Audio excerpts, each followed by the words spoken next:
हाँ जी, सबको मेरा प्रणाम है, नमस्कार है।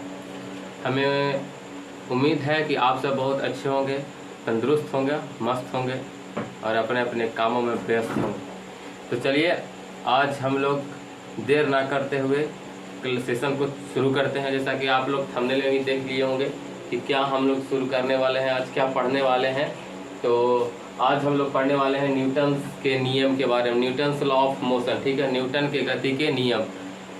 इसमें क्या है, न्यूटन का क्या गति का नियम है, क्या जड़त्व है, क्या गैलीलियो ने नियम दिया था, इस सब चीज़ के बारे में इस वीडियो में चर्चा करेंगे और जो भी बाकी बच जाएगा उसको अगले वीडियो में हम लोग बात करेंगे। ठीक है, तो आज के सेशन हम लोग स्टार्ट करते हैं। हाँ जी, देखिए पहले हम लोग समझेंगे जड़त्व। जड़त्व क्या है? ठीक है, तो भाई जड़त्व जो है यह किसी पदार्थ का वह गुण है जिसके कारण वस्तु अपने अवस्था में परिवर्तन का विरोध करता है। या किसी पदार्थ का वह गुण है, जड़त्व जो है, जड़त्व देखिए यहाँ समझिएगा, जड़त्व देखिए, जड़त्व समझिएगा। जड़त्व क्या होता है? यह किसी पदार्थ का, लिख लीजिएगा, अगर कॉपी कलम अगर आप लोग लिए होंगे तो लिख लीजिएगा, नहीं तो अगर दिमाग आप लोग का तेज है तो दिमाग में डाल लीजिएगा। यह किसी पदार्थ का वह गुण है जिसके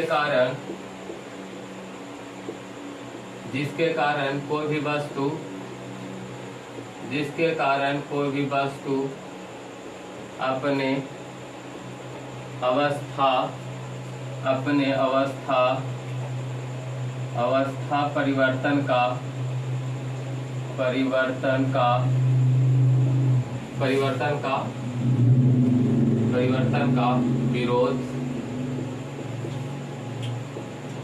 विरोध करता है। अर्थात समझिएगा, अर्थात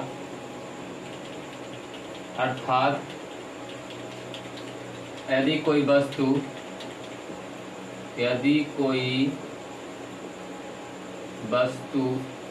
स्थिर है तो वह स्थिर रहना चाहता है और यदि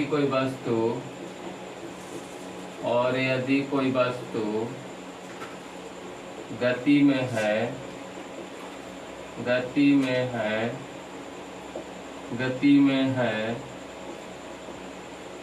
में है तो वह गति में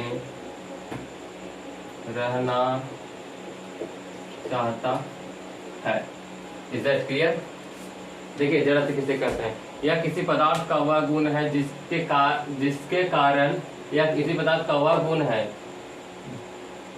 कारण कोई भी वस्तु, जिसके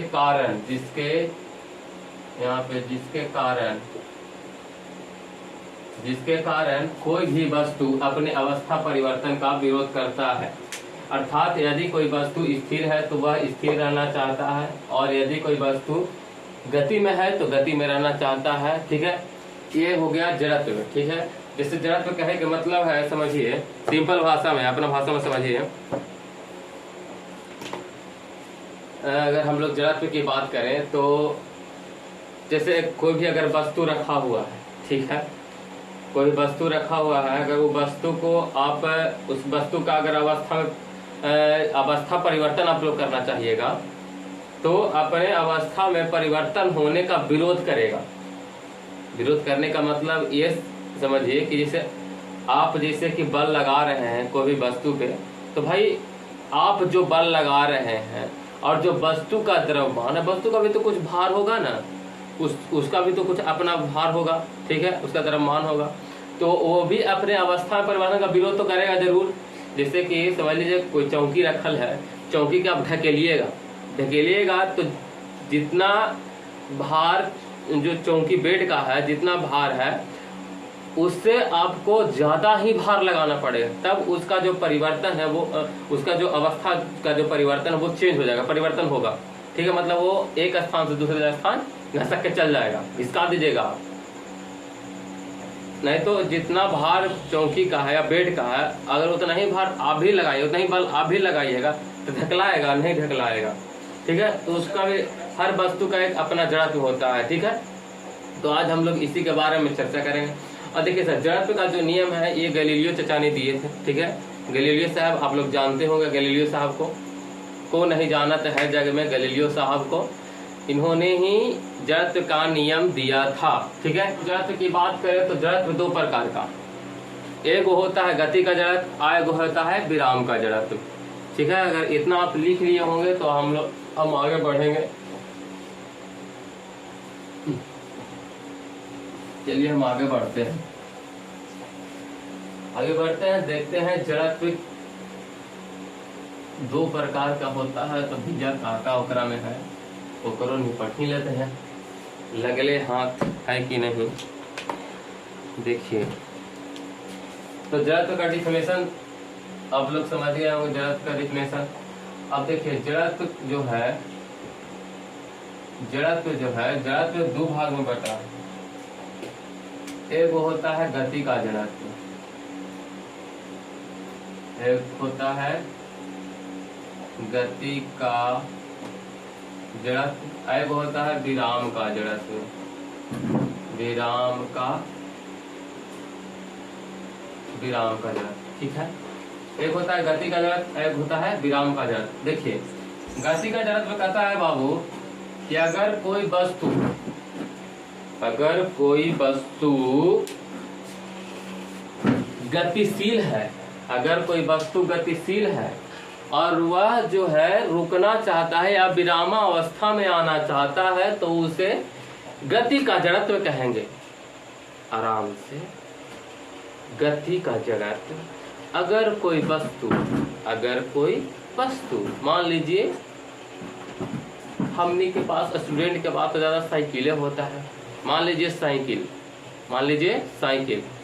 साइकिल गतिशील में है। साइकिल का है गतिशील, मतलब मोहना साइकिल चलावत है भैया, और वो रुकना चाहता है। ठीक है, वो रुकना चाहता है यानी कि विराम अवस्था में आना चाहता है। ठीक ना, तो जिसे साइकिल मोहना चला रहा है, चलते चलते बाजार से निकल रहा है, देख लिया वो अपन फगुनिया के, तो चाहेगा कि भैया साइकिल हमार रुक जाए, हम आ जाए विराम अवस्था में, ताकि ओकरा से कुछ बातचीत बन जाए। ठीक है, यहाँ पे समझिएगा, जब कोई वस्तु गतिशील है और वो विरामावस्था में आना चाहता है तो वो उसे हम गति का जड़त्व कहेंगे। ठीक है, यहाँ लिख लीजिए, लिखा ही देते हैं लगले के सटले। देखिए अगर कोई वस्तु गतिशील है, अगर कोई वस्तु गतिशील है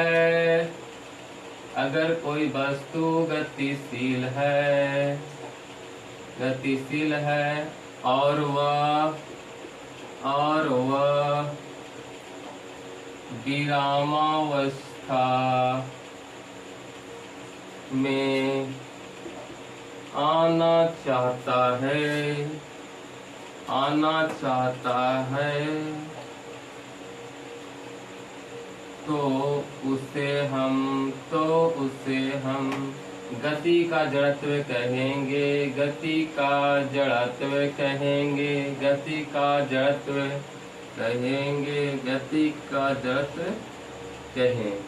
अगर कोई वस्तु गतिशील है और वह विरामावस्था में आना चाहता है, अगर कोई वस्तु गतिशील है और वह विरामावस्था में आना चाहता है तब उसे हम गति का जड़त्व कहेंगे। सीधी से एग्जाम्पल है भैया, गतिशील से विराम,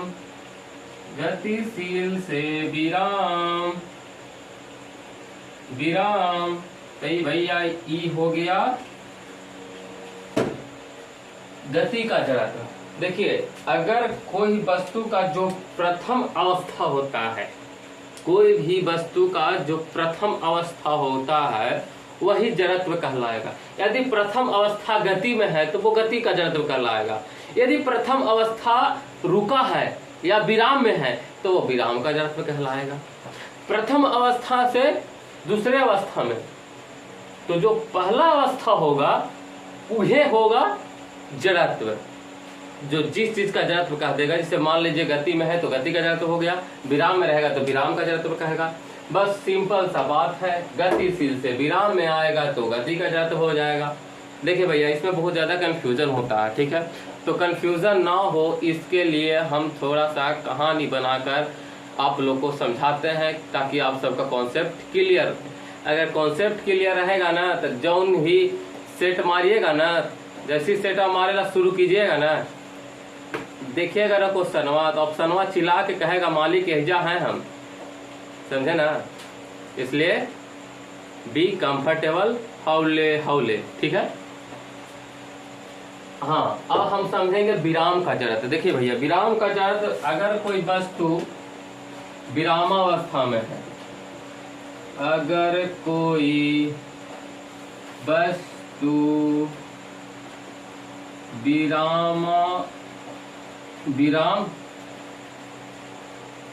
अगर कोई वस्तु विरामावस्था में है और वह गति में आना चाहता है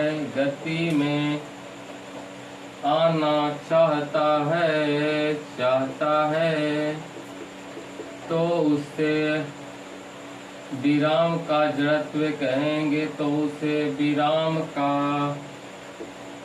जड़त्व कहेंगे। सिंपल सा बात है बाबू, विराम से आ जाएगा गति में, विराम से आ जाएगा गति में, तो हो गया विराम का जड़त्व। जो पहला अवस्था रहेगा उन्हें जड़त्व कहलाएगा। जैसे विराम जो है पहला अवस्था है तो ये हो गया विराम का जड़त्व। ये है गतिशील यानी गति में है तो ये हो गया गति का जड़त्व। का समझ में आ रहा है कि बोड़ा में जा रहा है? ध्यान से समझिएगा न तो जाएगा झोला में, ठीक है। चलिए इतना देख लीजिए, नोट कर लीजिए, नोट करना चाहते हैं तो नोट कर लीजिए जल्दी से, फिर हम लोग आगे चलेंगे। और नोट में लिख लीजिएगा, जगह तो है नहीं कि बताएं। अच्छा इतना लिखिए, उसके बाद इरेज करेंगे इसको, इतना लिखिए उसके बाद इरेज करेंगे।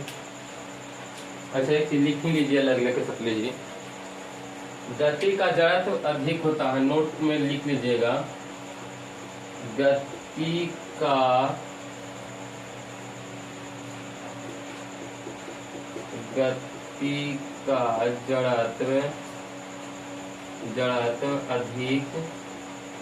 अधिक होता है। और इसमें लिख लीजिएगा विराम का जड़त्व कम होता है। देखिए गति का जड़त्व अधिक काहे होता है, पता है काहे कि वो गति में है। अगर कोई वस्तु गति में है, अगर उसको हम रोकना चाहेंगे तो हमको ज्यादा बल लगाना पड़ेगा। अगर कोई, जैसे मान लीजिए मोटरसाइकिल जो है, मान लीजिए मोटरसाइकिल, इसका स्पीड में मोटरसाइकिल जा रहा है, ठीक है। और आप हैं रोड पार कर रहे हैं, उधर से मोटरसाइकिल आ रहा है, तो बताइए मोटरसाइकिल से आ रहा है, आप क्रॉस कर रहे हैं, रुक रे, रुक। आपको रुक करते करते अगर आप उस पर रख भी दीजिएगा ना, तो बताइए आपको ढकेल देगा।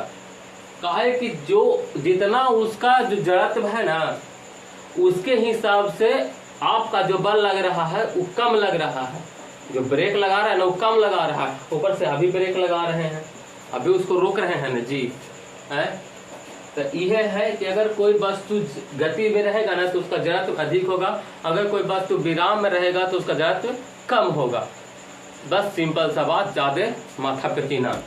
ठीक है, इतना लिखिए। गति का जड़त्व अधिक होता है, विराम का जड़त्व कम होता है, इतना लिखिए। उसके बाद आगे बढ़ते हैं।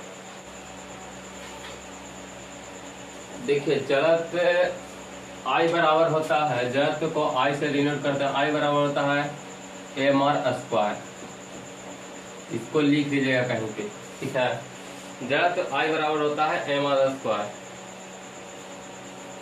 अगर लिख लिए होंगे तो इसमें लिखिए, गति में लिख लीजिए। वस्तु गति में, जब वस्तु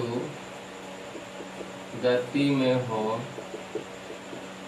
में हो तो उसे गति का जड़त्व कहेंगे, तो उसे गति का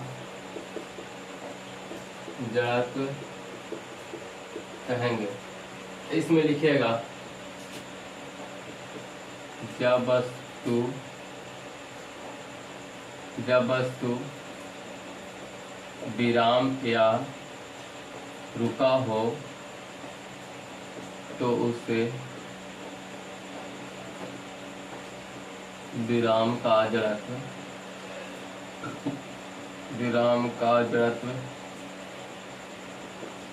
कहेंगे, तो उसे विराम का जड़त्व कहेंगे। इतना लिख लीजिए, इसको जरूर लिखिएगा,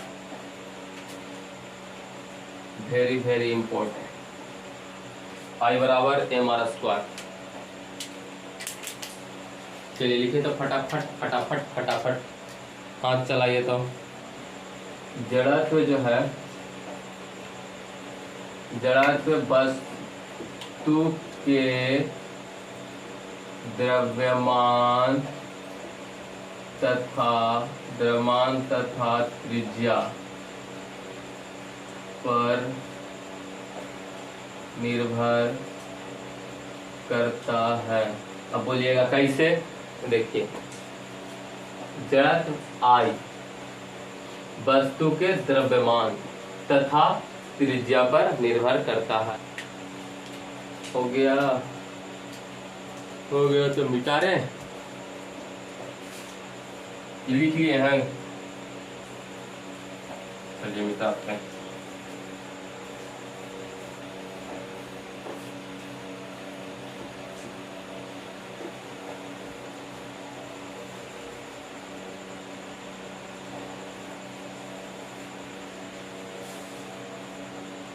लिखे थे जड़त्व जो है, जड़त्व बराबर, जड़त्व को I से डिनोट करते हैं और I बराबर होता है mr²।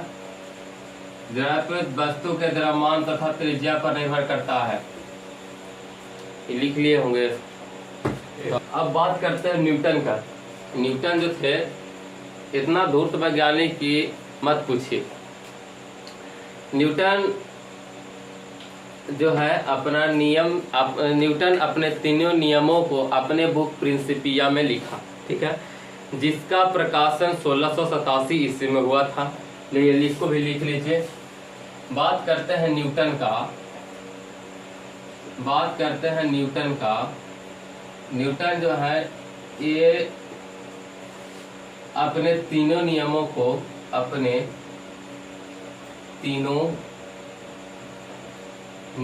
को, अपनी बुक या अपनी किताब प्रिंसिपिया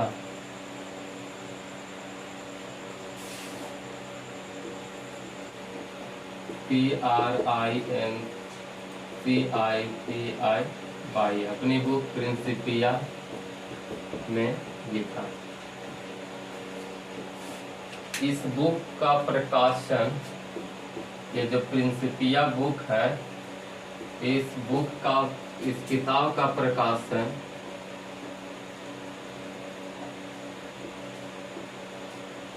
इस किताब का प्रकाशन 1687 ईस्वी में हुआ था। देखिए हर बुक में अलग अलग दिया है, लेकिन जो NCERT में दिया है वो दिया है 1687 ईस्वी में, ठीक है। तो हम लोग 1687 ईस्वी को ही लेकर चलेंगे, ठीक है। एनी दिक्कत?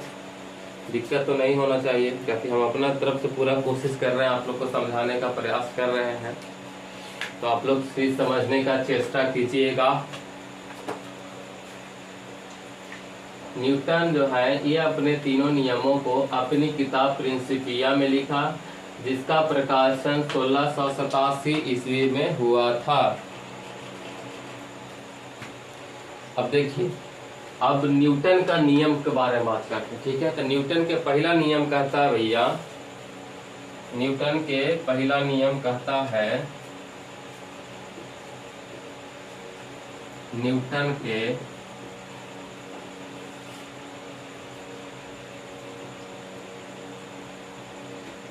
पहला नियम, न्यूटन के पहला नियम देखिए क्या कहता है। ये कहता है कि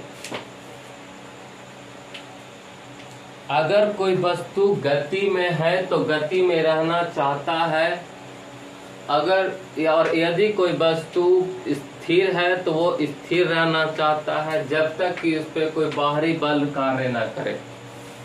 मतलब समझे? चलिए इसको हम लिख के समझाते हैं। देखिए, न्यूटन का पहला नियम कहता है, अगर कोई वस्तु कुछ भी हो सकता है सर, ठीक है। अगर कोई वस्तु स्थिर है तो स्थिर रहना चाहता है, और यदि गति में है, और यदि गति में है तो गति में रहना चाहता है।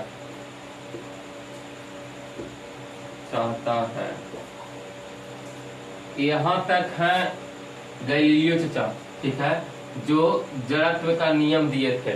जड़त्व का नियम और इनका जो है न्यूटन का नियम, वो दोनों जो है मिलता जुलता है, ठीक है। तो गैलीलियो जो जड़त्व का नियम दिए थे वो यहीं तक दिए थे कि अगर कोई वस्तु स्थिर है तो स्थिर रहना चाहता है, यदि गति में है तो गति में रहना चाहता है। यहाँ से न्यूटन चचा खुद ही जोड़े, जब तक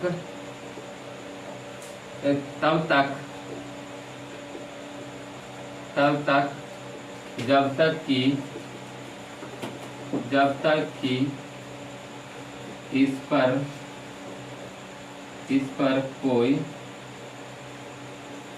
पर कोई बाहरी बल कार्य न करे, ठीक है।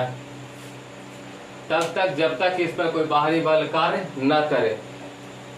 ये न्यूटन का जो पहला नियम था वो यही था कि अगर कोई वस्तु स्थिर है तो स्थिर रहना चाहता है, या यदि कोई वस्तु गति में है तो गति में रहना चाहता है, तब तक कि जब तक कि उस पर कोई बाहरी बल कार्य न करे, ठीक है। ये जो है न्यूटन का नियम था, वो पहला नियम था, ठीक है। इसको ध्यान में रखिएगा, लिखे हैं तो लिख भी लीजिए, क्या कि इसके बाद हम लोग आगे चलेंगे।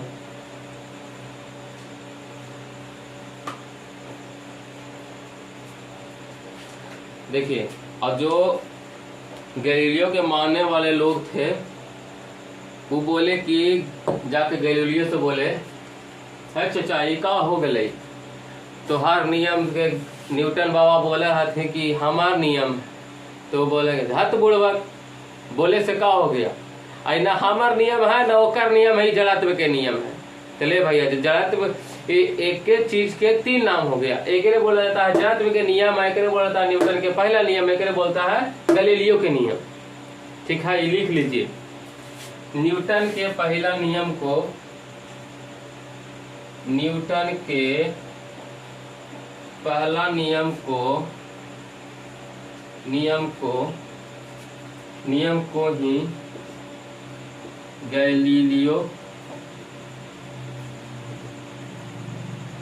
गैलीलियो का नियम एवं जड़त्व का नियम जड़त्व का नियम कहा जाता है। देखो भैया, एक एक चीज के तीन नाम। एकरे बोला जाता है न्यूटन के पहला नियम, एकरे बोला गया गैलीलियो के नियम, एकरे बोला गया जड़त्व के नियम। ठीक है, यही था कहानी, इतना लिख लीजिए। एक बाद हम लोग चलेंगे आगे। आगे का बोलता है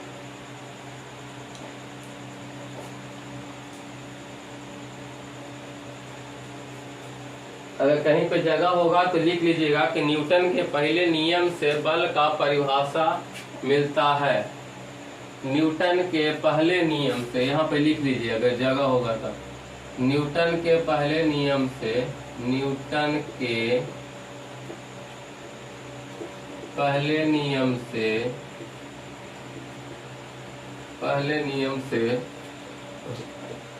बल का परिभाषा मिलता है। न्यूटन के पहले नियम से बल का परिभाषा मिलता है, ये लिख लीजिएगा। Is that very very important. Newton के पहला नियम से बल का परिभाषा मिलता है। और समझ गए ना कि जड़त्व किसको बोलते हैं, न्यूटन के नियम किसको बोलते हैं, गैलीलियो का नियम किसको बोलते हैं। भैया सब एक ही बोला जाता है, ठीक है ना, बस एक ही चीज के अलग अलग नाम है। ठीक है, समझ में आ रहा है तो कृपया 2 टाइप करिएगा। अगर कोई भी दिक्कत हो रहा हो, समझ में नहीं आ रहा हो, हमारी बात को समझ नहीं पा रहे हो आप, तो कृपया कर 3 टाइप करें। ठीक है, ताकि हम आगे की क्लास को बेहतर से बेहतर समझा पाए। सर लगातार क्लास चलेगी, ठीक है, और जो शेड्यूल था, शेड्यूल थोड़ा सा चेंज हुआ है। ठीक है, जो चेंज यही हुआ है कि सुबह में 6:15 पे आपको साइंस की कक्षा मिलेगी और शाम को 7:15 पर आपको रीजनिंग की क्लास मिलेगी। ठीक है,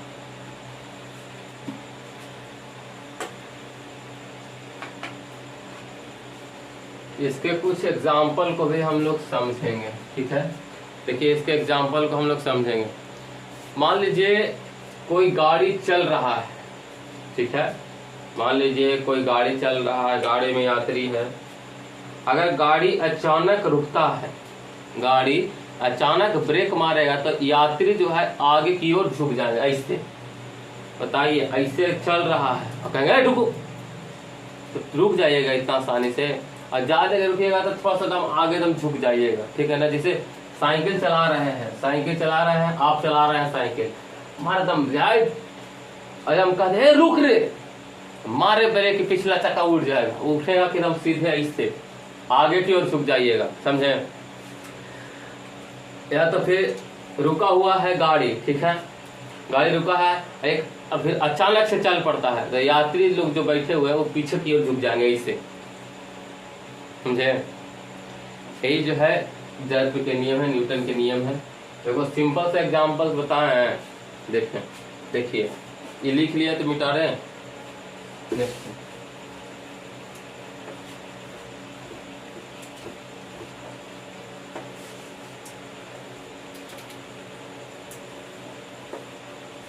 मान लीजिए गिलास है,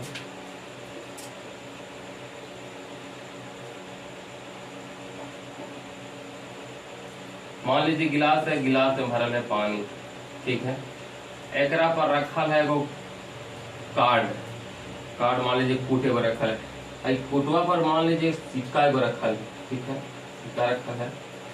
जो कूटवा जो है जगह पर सिक्का रखल है, सिक्का रखा हुआ है, इसको अचानक से हम खींचेंगे ना, तो अचानक से खींचेगा ना, अचानक से तो ये सिक्का जो है गति में आ जाएगा। सॉरी, जो कार्ड है ना, कार्ड गति में आ जाएगा, लेकिन जो सिक्का है, सिक्का अपने जगह पे रह जाएगा, क्योंकि हम जो बल लगा रहे हैं कार्ड पे लगा रहे हैं।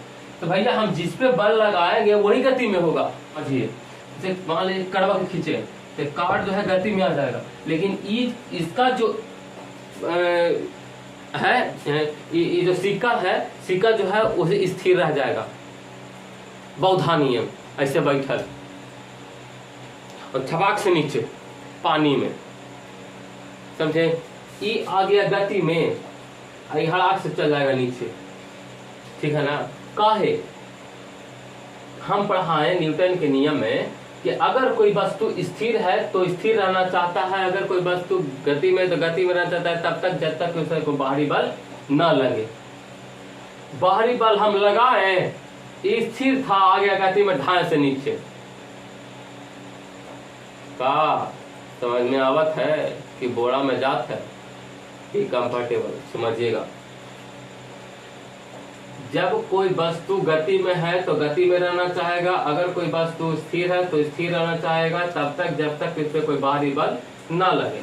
मान लीजिए ये स्थिर है, मेरे को एक बल लगा दिए पर, ये तो गति में आएगा, छपाक से नीचे चल जाएगा, सिक्का कूट इधर आ जाएगा। सिंपल सा एग्जांपल है, क्लियर। समझे वाला समझ गए होंगे, ऐसे समझना सबको है भाई।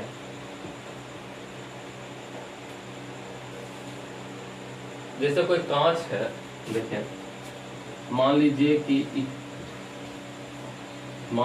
कांच है, ठीक है। कांच पर अगर हम पत्थर मारते हैं, पत्थर मान डस्टर है, मान लीजिए मारते हैं ढाई सही से, तो मारिएगा ना पत्थर, तो पूरा का पूरा शीशा दड़क जाएगा, पूरा दड़क जाएगा।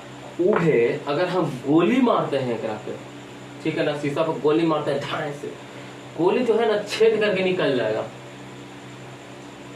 काहे कि उसको उतना ही जगह चाहिए, उतना ही स्पेस चाहिए जितना वो छेद करके निकल जाए। और जो गिट्टी है, गिट्टी पूरा पे बजन लग जाता है, क्योंकि उसमें जो हम यहीं से हम लगाते हैं बल, ठीक है ना, तो पूरा एकदम घींच के बल लगाते हैं। लेकिन जब बंदूक से गोली निकलता है वो बल अलग होता है, ठीक है ना, उधार से छेद करके निकल जाएगा, पता ना चलेगा। समझे, यही है बात। समझ होंगे तो आगे बढ़ते हैं।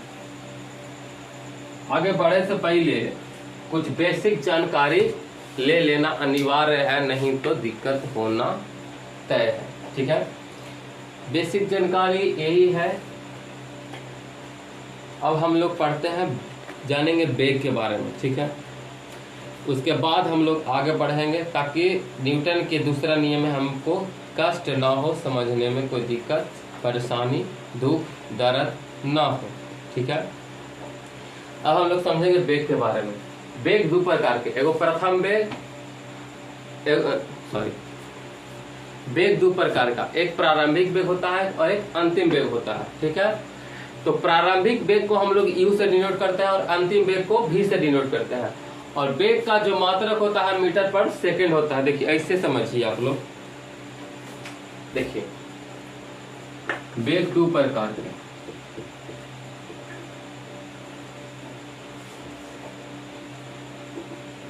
एक होता है प्रारंभिक वेग,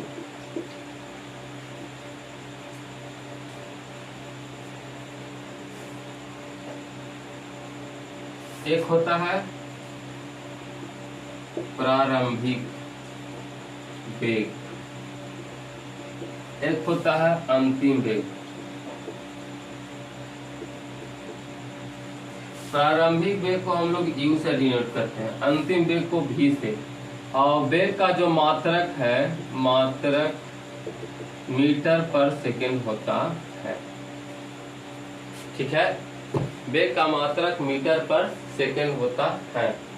कितना आप लोग जानते होंगे या फिर नहीं जानते हैं तो जान लीजिए। तो वेग जो है दो प्रकार के होता है, एक होता है प्रारंभिक वेग, एक होता है अंतिम वेग। और वेग का जो मात्रक होता है मीटर पर सेकंड होता है।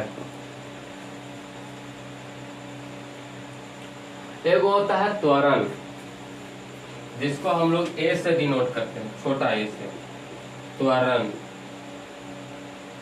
त्वरण ये जो है वेग में परिवर्तन की दर को, वेग में परिवर्तन की दर को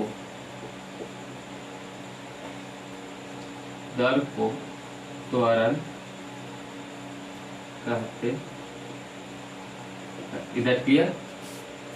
वेग में परिवर्तन की दर को त्वरण कहते हैं। क्लियर है? क्लियर है? बोलिए। क्लियर है? आगे बढ़े तो बढ़े हो।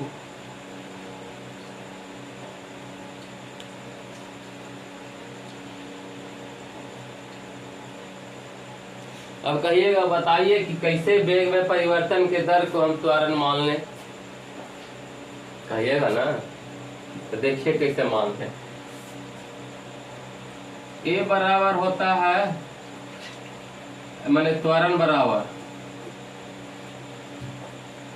त्वरण ए बराबर होता है v माइनस यू बटा टी, माने अंतिम वेग माइनस प्रारंभिक वेग बटा समय, v माइनस यू बटा टी।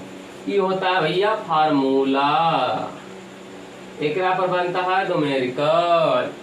ठीक है, मान लीजिए आपका इनकम 10% है, 10% से हो जाता है 100%, तो 100% माइनस 10%, तो पता चलेगा कि इनकम कितना बढ़ा का। समझ में आवत है? बोड़ा में जात है से खत्म था। त्वरण ए बराबर होता है v माइनस यू बटा टी, माने अंतिम वेग माइनस प्रारंभिक वेग बटा समय। काहे कि भैया समय के अनुसार ही तोहार जो है गति में परिवर्तन होगा। ठीक है, मान लीजिए कि आप 10 के स्पीड में चल रहे हैं, कुछ देर बाद समय के अनुसार होता है सब कुछ। जी बताइए, कुछ समय बाद जो आपका जो स्पीड है मान लीजिए 50 हो गया, तब कितना बढ़ा? तब 50 माइनस 20 बटा समय से निकल जाएगा है, निकलेगा कि नहीं बताइए? क्या देगा कि अब भी आपका जो चाल है 20 किलोमीटर पर घंटा की रफ्तार से। देखिए, मान लीजिए अगर ट्रेन, अभी जो ट्रेन चल रही है 20 किलोमीटर प्रति घंटा की रफ्तार से चल रही है, ठीक है। 2 घंटे बाद यही ट्रेन 40 किलोमीटर पर घंटे की रफ्तार से चल रही है। ठीक है, तो बताइए 2 घंटा के बाद, तो 2 घंटा पहले जो चल रहा था स्पीड और 2 घंटा के बाद जो स्पीड चल रहा है, उसके जो बीच में जो स्पीड का डिफरेंस है वो कितना है? तो यही ना कीजिएगा कि अंतिम वाला स्पीड और माइनस प्रारंभिक वाला स्पीड, समझ रहे हैं ना? अंतिम वाला स्पीड माइनस प्रारंभिक वाला स्पीड बटा समय, निकल जाएगा पूरा। वह है यहाँ पड़ी, सिंपल सा बात है। और जो इसका इसको हम लोग डिनोट करेंगे मीटर पर सेकंड स्क्वायर से। संवेग भी 2 प्रकार का होता है, एक होता है प्रारंभिक संवेग, एक होता है अंतिम संवेग। ठीक है, संवेग 2 प्रकार के, जैसे वेग 2 प्रकार के होता है ना जी, प्रारंभिक वेग और अंतिम वेग, उसी प्रकार संवेग होता है 2 प्रकार के। वेग में परिवर्तन के दर को क्या कहते हैं बताइए तो? वेग में परिवर्तन के दर को क्या कहते हैं? त्वरण, त्वरण कहते हैं कि नहीं बताइए? चलिए देखिए, संवेग, संवेग 2 प्रकार के, एक होता है प्रारंभिक संवेग, एक होता है अंतिम संवेग।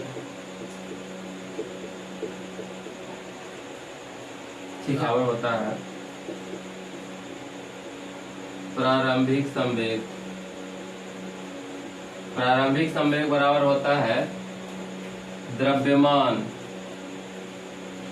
द्रव्यमान गुना, द्रव्यमान गुना अंतिम वेग, सॉरी द्रव्यमान गुना प्रारंभिक वेग, प्रारंभिक